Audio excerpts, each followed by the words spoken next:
Earlier this week I headed down to Spencer Cricket Club in Earlsfield. Spencer are the largest recreational cricket club in the world and have always fought to make cricket more affordable for those looking to play.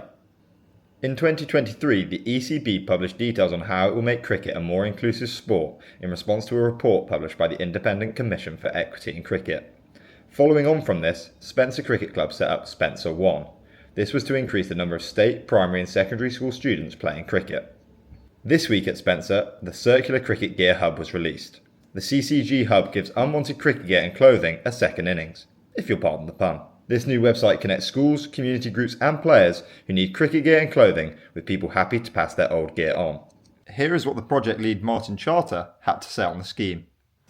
What we're trying to do is join it up a little bit, so any gear that is donated and then diverted to state schools and others, we have a mechanism and a calculator to identify the landfill savings by not buying a new product, and also the carbon savings. But now we're trialling and going back to those who originally had kit distributed to them and starting to analyse what the impact has been on the players. So we distributed about 200 items to Grieswalder CC in Germany, which is a lot of the South Asian side in Germany. And indeed, we've just had the survey back, which is saying they're still using the kit. It's really impacted on them very, very positively. So again, it's looking at ripple effects. But actually, if we can measure the carbon and the landfill, based on, what we've been doing bottom up through our lots and lots of small projects, ECB you should be able to do this. Yeah. It's really, I think, something that some of the larger institutions need to stand up and put some resource into this. Spencer Cricket Club Managing Director and Project Lead Jamie Grieg further expressed the important relationship between cricket and the climate crisis. We have a huge amount of players, parents who probably want their houses to get rid of quite a lot of the things that are in their houses as well, so the points that we touched on before. And we've run sort of second-hand sales here before, and as soon as Martin came and asked about this, it's something very, very kind of dear, close to me, what I want to see, happening as well. And you can just see the impact that it has on so many people.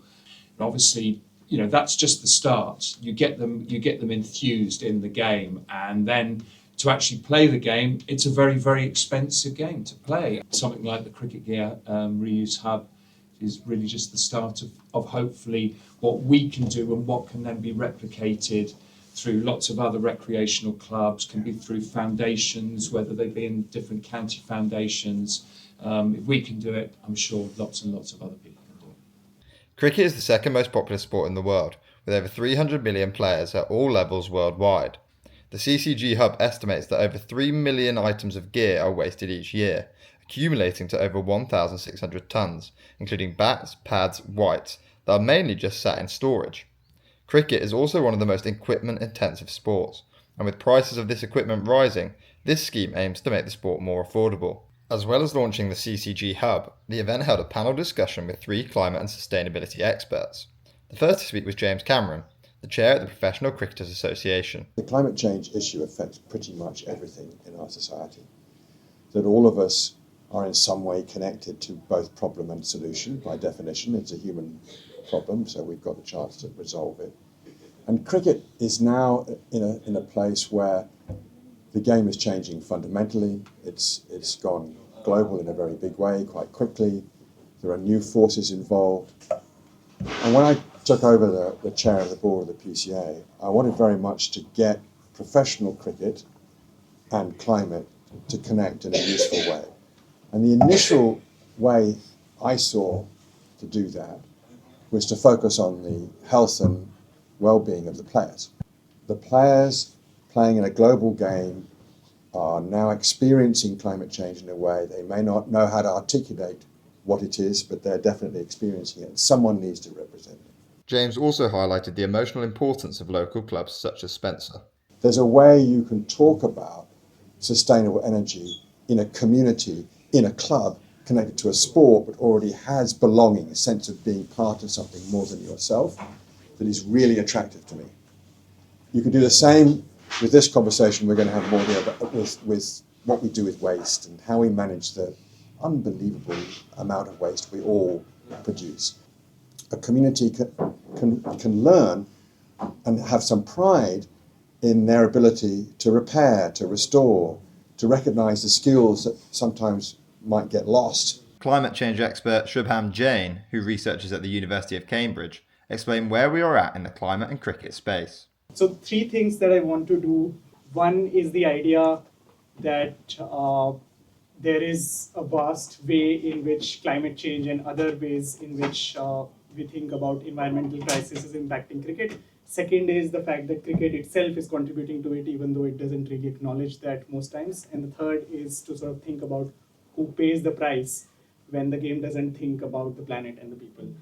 Cricket is being impacted by climate change, and not just climate change, but what the UN system or the global sort of experts call as the triple planetary crisis, which is the crisis around the changing climate, which has an impact on everything else. The biodiversity loss and the nature loss, which is connected to it, but also separate in some ways, and then pollution. So if you think of the UK, so many images we have seen of grounds being flooded. Across the country, Worcester ground became one of the sort of highlights a couple of years ago. Another big problem in India is around pollution, which I already mentioned as part of the triple planetary crisis. Shubham also noted how cricket itself contributes to pollution, but despite the modern game being so data-focused, the data on its climate impact is surprisingly low. He finished by posing the question of who pays the price for these climate changes. Other thing is also to think about where the sort of heart of the game lies in some ways, which is in grounds like these, right? Which makes an impact directly on the people at the grassroots and whether they can continue to participate and play the game in the same way. Ben Hardy-Jones, the business sustainability lead at the Desert Vipers, was the final speaker.